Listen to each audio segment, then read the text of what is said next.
Grabe mga ka-toxic.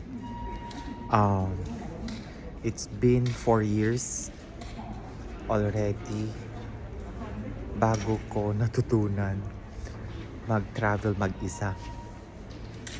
Would you imagine? Kasi ngayon, pupunta ako ng church.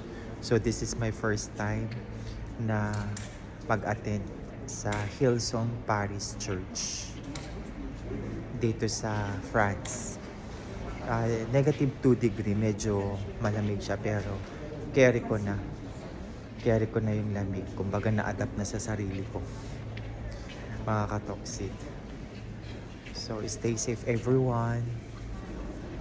Especially sa ngayon sa Philippines.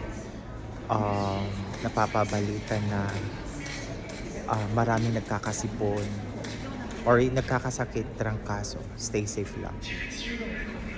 Ay, thank God. At alam ko na mag-travel sa totoo lang. Mga ka-toxic. Bye!